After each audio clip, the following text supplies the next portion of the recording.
So, hello mga ka-jungle. Dito tayo kukuha ng ating lemongrass. Ayan, ito yung pangtaboy ng insekto at pangtaboy ng lamok. So, ito yung gagamitin natin. Lulutuin natin ito sa kawali na may oil o mantika para matunaw yung ating lemongrass. At gagawa tayo ng DIY lampara para sa pang-amoy ng ating mga lamok, umiwas yung mga lamok at umiwas din yung ahas at hindi pumasok sa bahay natin. So kukuha lang tayo ng dahon, dahon lang yung kunin natin, wag yung may ugat kasi ito mabubuhay pa yan at dadami. So basta meron lang kayong kaunting lemongrass na dahon, okay na. Tanglad ito sa Tagalog. So tara, gawa na tayo. Hello everyone! Hello mga ka-jungle! For today's video ay isi-share ko sa inyo kung paano gumawa ng DIY lampara gamit itong ating mga lemongrass o tanglad para umiwas ang lamok at umiwas din yung mga ahas kasi yung amoy ng lemongrass o tanglad sobrang tapang at talaga namang ayaw ng mga lamok at iiwas sila. So sa paggawa nito, tuturuan ko kayo step by step sa paggawa ng ating lemongrass. So, yun. Kung meron kayong mga lemongrass o tanglad sa inyong bakuran, mas maganda. Ito yung gamitin natin na paggawa ng lampara. Kailangan nyo lang ng, syempre, itong lalagyan natin baso na malaki o container para sa ating paggawa ng ating DIY lampara. So, gawin na natin. Hugasan muna natin itong ating nakuha kanina na lemongrass doon sa ating garden. Hugasan muna natin o tanggalin yung mga ibang mga dry o tuyong dahon. Tara. So, hugasan lang natin ng maigi itong ating mga lemongrass. Para naman hindi, kunin lang natin yung hindi tuyo na dahon. Para ito yung ating gagamitin mamaya sa pagpapakulo. Papakuluan natin ito gamit ang mantika, no? Grabe, sobrang, amoy ano talaga. Amoy lemon. So, yan. Diba? So, itong tuyo, pwede na natin itong itapon. Tapos, ito yung ating gagawing papakuluan natin. Yan, painitin muna natin yung kawali para lagyan natin ng mantika mamaya. Kasi yan yung ating first process ng paggawa ng ating DIY lamp. So, painitin muna natin. So, kapag mainit na, lagay na natin ang ating mantika. So, kahit anong mantika, pwede.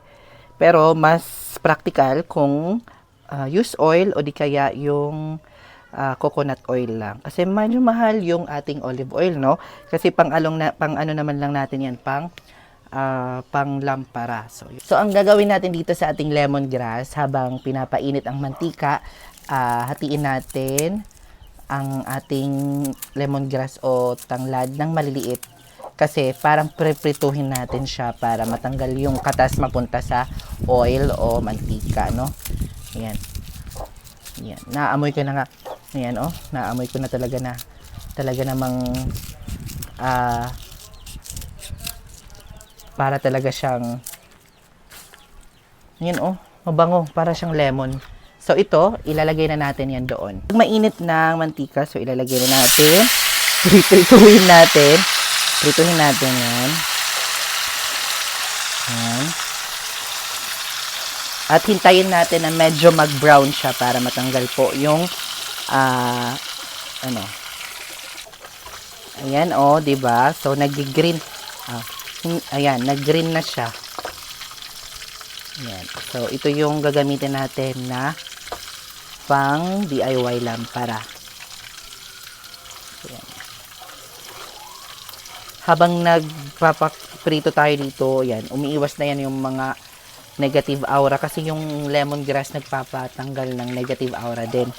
At nagpapaiwas ng lamok, insekto, at mga aswang.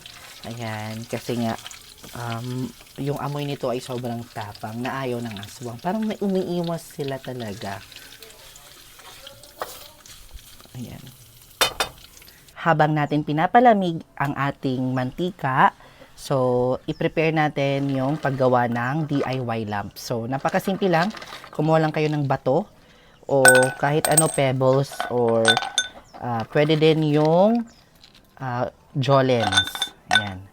Then, lagyan ito ng ating tubig para hindi maano yung paglagay ng ating lampara. Para tipid tayo sa mantika, no? And then, ilagay natin yung pabelo. So, nagawa na natin, no? Ang ilalagay naman natin sa ibabaw, yung ating oil na gawa sa lemongrass o yung mantika na gawa sa lemongrass.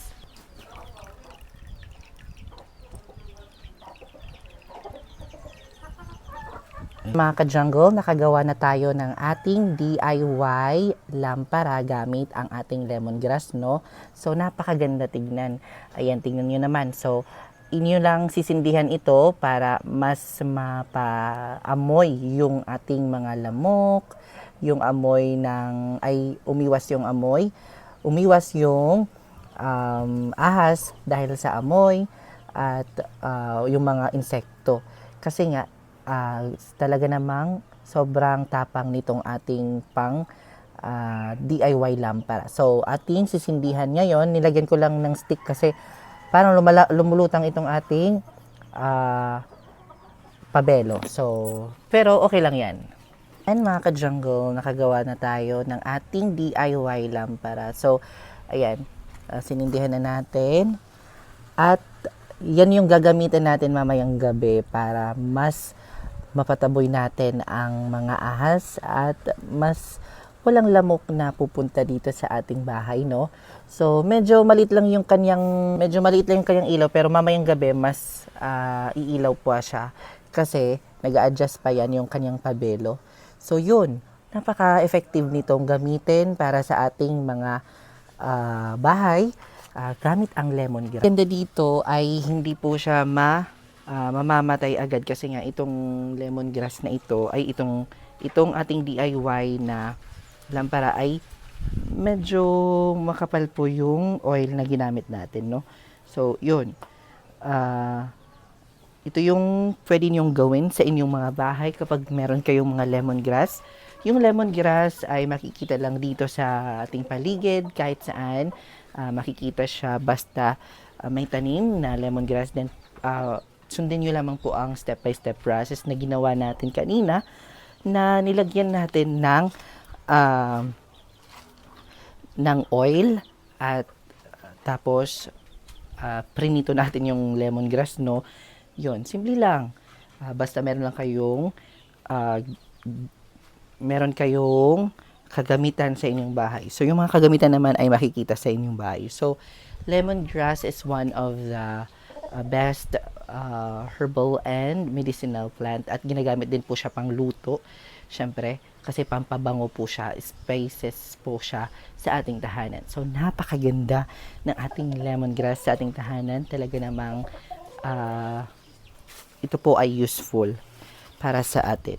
So, yun mga ka-jungle ang ating video for today. I hope may natutunan kayo sa paggawa ng ating lemongrass, itong ating DIY lampara.